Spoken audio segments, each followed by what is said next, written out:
Sr. Presidente, gosto de o ver nesse lugar, em nome do Grupo Parlamentar do PSD, cumprimentar o Sr. Ministro e começar também por salientar a importância dos resultados que aqui nos apresentou no âmbito da cooperação com a CPLP, que é algo que efetivamente deve ser valorizado. E proponho iniciarmos esta audição com algumas perguntas sobre a mobilidade e o certificado digital. Nesse sentido, começo por recordar os três principais objetivos que o Governo definiu para a criação do certificado. Um era agilizar em grande escala a circulação e a mobilidade na União Europeia, que se iria alargar depois a países terceiros. Outro, anunciado pelo próprio Primeiro-Ministro, era termos o certificado a tempo do verão, para salvar o turismo. E, por fim, acabar-se com a imposição dos testes, quarentenas, isolamentos aos portadores de certificado. Face a estes objetivos, acrescido do facto de termos tido o certificado a tempo do verão, não podemos deixar de estranhar os resultados.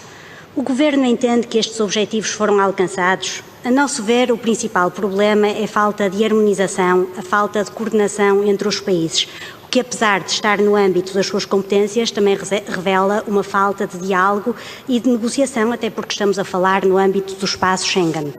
E o resultado atual é este. Há países onde é suficiente o certificado, outros onde é necessário o certificado e teste, e acontece no mesmo país haver variações. Por exemplo, em Itália, na maior parte do território é suficiente o teste negativo ou certificado, mas quem vier de Portugal, Malta ou Espanha e quiser ir para a Sicília ou para a Sardenha, tem sempre de fazer o teste negativo, mesmo que tenha o certificado. Noutros países tem de se fazer quarentena. Tivemos a situação recente de países europeus negarem a entrada a viajantes de Portugal e outros que desaconselham viagens ao nosso país. É uma confusão e o maior problema é que há uma desarticulação a nível da informação que é prestada aos cidadãos. E tudo isto tem repercussões na nossa economia, na vida das pessoas que têm que viajar ou nas pessoas que querem ter férias e acaba por dificultar a mobilidade com transtornos enormes. Ainda mais confusas são as regras para quem tiver que viajar com crianças. Eu dou aqui um pequeno exemplo. As crianças não têm certificado, então têm que fazer o teste Covid nos seguintes casos. Em Malta são maiores de 5 anos, na Alemanha maiores de 6, na Áustria maiores de 10, em França maiores de 12, nos Países Baixos maiores de 13 e na Finlândia maiores de 16. Ninguém se lembrou das crianças, Sr. Ministro? Não há aqui uma possibilidade mínima de harmonização? Ora, se este é o cenário a nível europeu, como é que será com países terceiros? Até porque o Sr. Ministro anunciou que o passo seguinte é utilizar os princípios deste modelo para as negociações com países terceiros. Nesse sentido, o que é que irá ser corrigido? Para quando e com que países é que podemos esperar o reconhecimento recíproco das vacinações? Quais serão os critérios utilizados? E a grande questão que se coloca é, está previsto alargar-se o leque de vacinas que aceitamos? Porque, por exemplo, em África, uma das vacinas mais usadas é a Covishield, produzida na Índia, que neste momento não é aceite. Ou como é que se tenciona proceder em relação ao Brasil, onde um enorme número de pessoas tem a vacina chinesa? Aliás, este aspecto tem causado preocupação, em particular nas comunidades portuguesas no estrangeiro.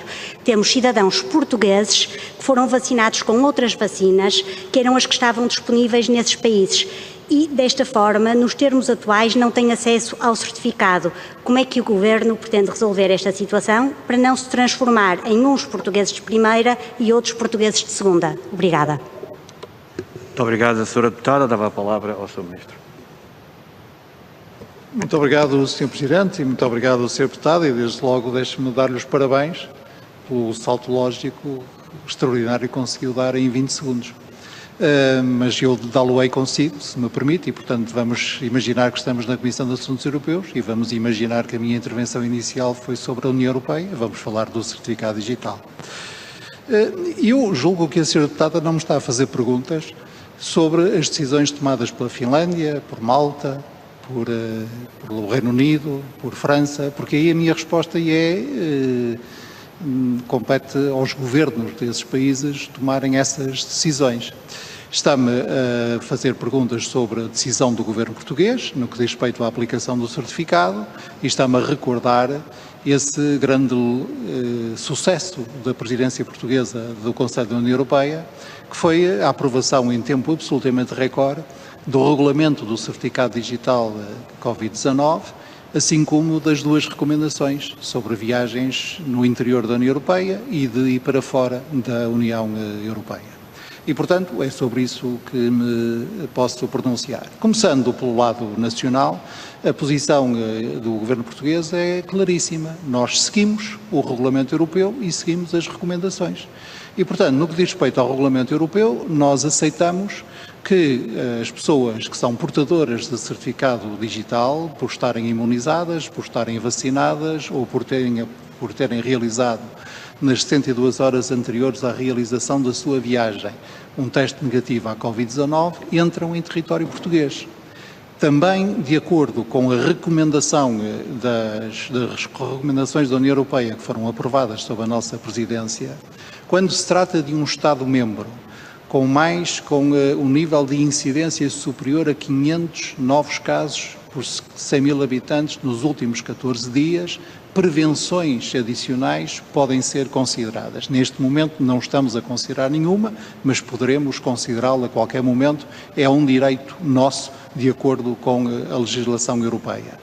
E, em segundo lugar, no que diz respeito a países terceiros, países que não pertencem à União Europeia, nós seguimos o mesmo princípio, acrescentando em relação a países cuja situação epidemiológica é particularmente crítica, uma obrigação adicional de quarentena. É tão simples como isto do ponto de vista da posição portuguesa.